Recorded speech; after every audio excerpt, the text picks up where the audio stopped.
Hi boys and girls. Today for Science Friday, I thought that I could show you some experiments that you can do. They're games too that you can do at home to learn about how owls have very, very sharp hearing.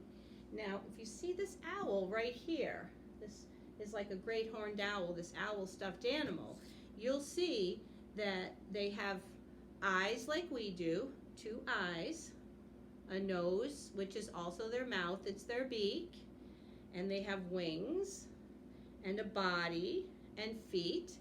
And what are these?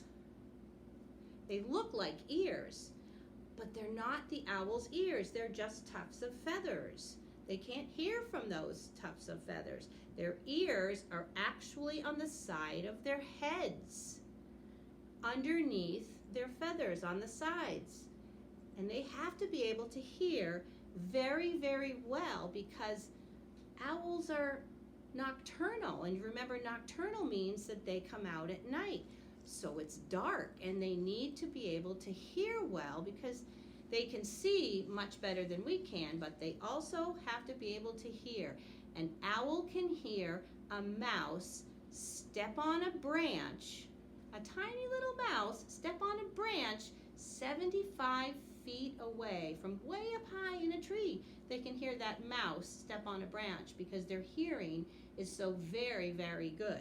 So I'm going to do an experiment to show you how they hear. So their ears are here, and if you cup your ears like this, it funnels the sound into your ear. And owls' eyes are set way inside, and they actually have like a funnel. Their eyes, their funnel, and the sound actually is next to their eyes on the side of their head, and the sound funnels and goes right into their ear. So that's a pretty cool thing. So this is something you can do at home. You have to find a blindfold, take off my glasses, and I'm going to put a blindfold on, and then my helper is going to make some noises that an owl might hear from very far away, and I'm going to look towards where the sound is coming from and point. All right.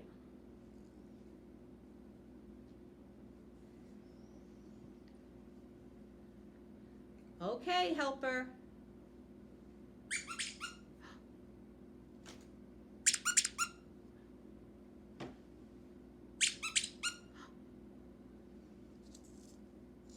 That was the easy one. Now we're going to do one that's not as loud.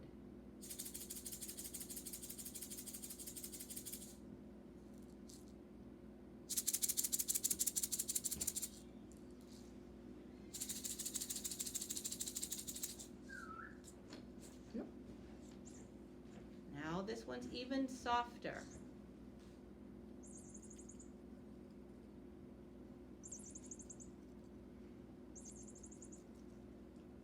How did I do, helper?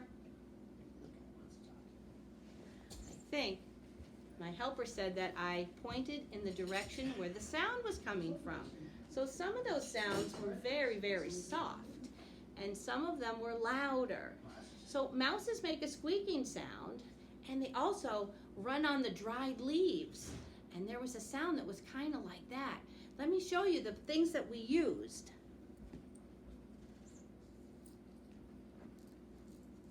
The loudest one was a squeaky toy. That was the loudest one.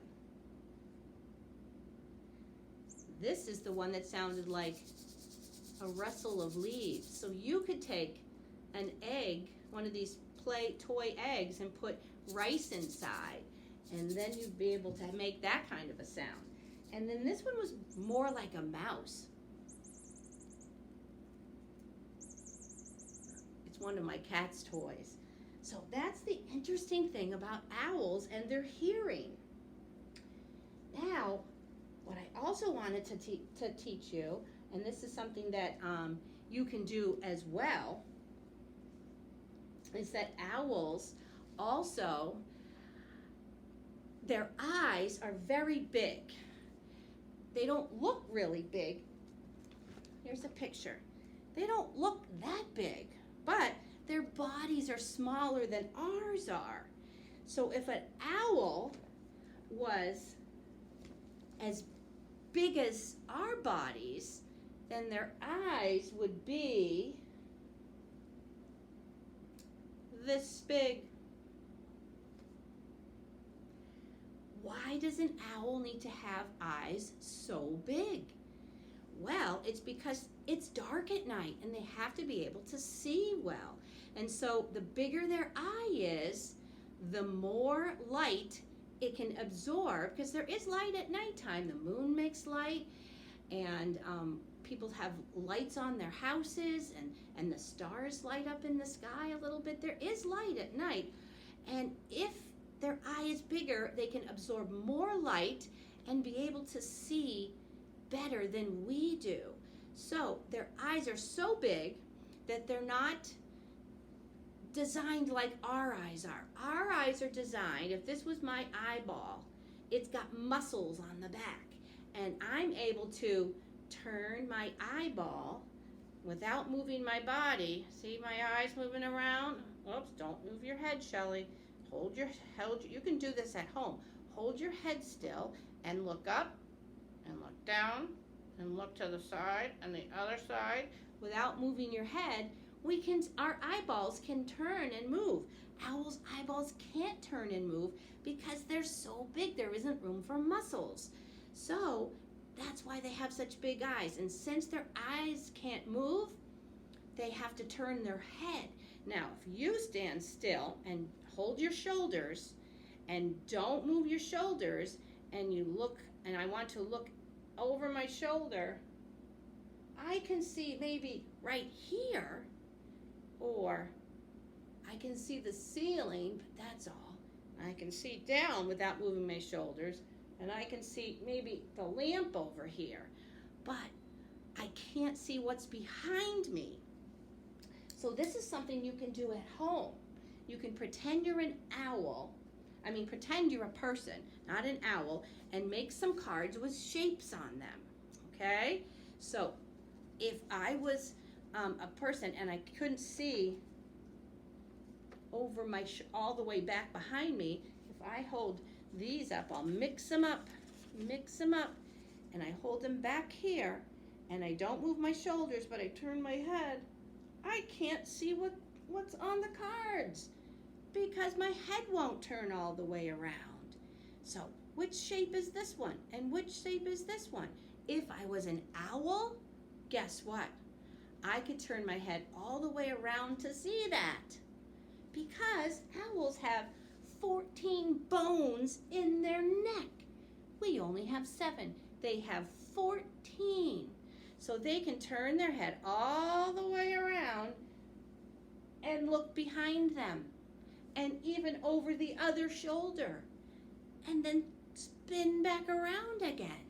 So sometimes if you see an owl in pictures or movies or videos, you might see the owl's head turn way around and way around the other side, because that's how they hear a sound and they turn their body to see it they turn their head to see it without moving their bodies. It's so cool. You can try that at home. Now remember, on their faces they have the 2 funnel shapes, and their eyes don't stick out. Their eyes don't stick out, boing, like that. Their eyes are tucked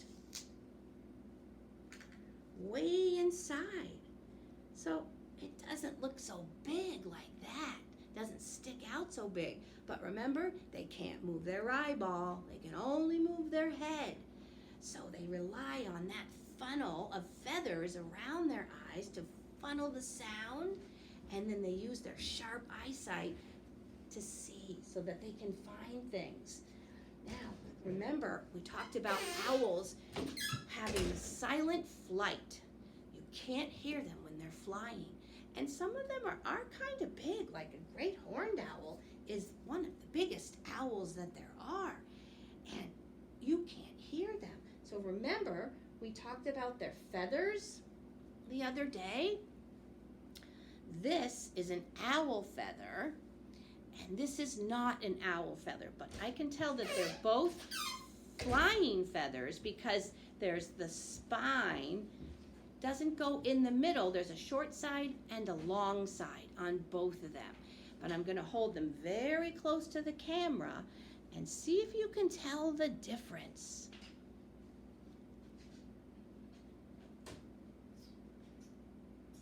The owl feather, if you noticed what I noticed, the owl feathers they're very soft and fuzzy on the edge. But this one that's not an owl, they're stiffer. So when the wind goes through them, you can hear it. But with an owl, I can't even really hear that. Watch. Can't even hear that. So this is something that you can try at home, but you have to ask Mom and Dad if they have some things for you to do. And you should do it outside. But I'm going to take this wire and I'm going to spin it around. It's hard and stiff. And I'm going to spin it around over my head, and let's hope that we can hear a whirring sound, like woo. Let's see if I can make it loud enough for you to hear.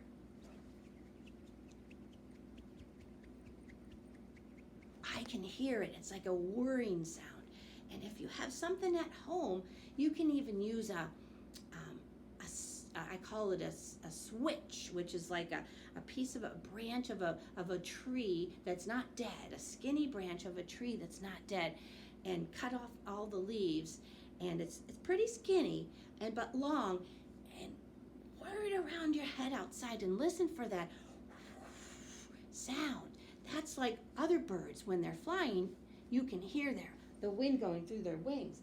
But if you take another long thing, this is 2 pipe cleaners, and it's got fuzz all over it. Pipe cleaners are soft. So just like the owl feathers, if I spin this around, I don't think I'll hear a sound. Let's try it. I didn't hear a sound. But if you have pipe cleaners at home, you can try that at home. So boys and girls, we've learned a lot about owls, and you can do the sound experiment where you get a blindfold and take turns with your family making sounds and having your family move their head and point to where the sound is coming from, and then move the sound somewhere else, and they have to turn their head and point the other way wherever the sound is. You can play that game. And then I'm going to show you real quick. If you took all the owl's skeleton, you will notice that their eyes are very, very big. Do you see that? If you take away all their feathers and the rest of their body and you just see their skeleton, you'll see that their eyes are very, very big. And then if you look really closely at this one, it shows you that an owl can look all the way over its shoulder and onto the back behind them to see. So you could play this game, make cards with shapes on them, and have your family hold them way back, and you turn your head in it until you can see it. Have them keep moving it. Then you'll know that that is your peripheral vision as far as you can see, without having an owl neck that can turn almost all the way around. So have fun, boys and girls, and try these experiments at home. And I'll also send you a cool video that you can watch to see an owl maybe hunting and hearing something and then going down to get it. I'm going to look for one, okay? So bye, have fun.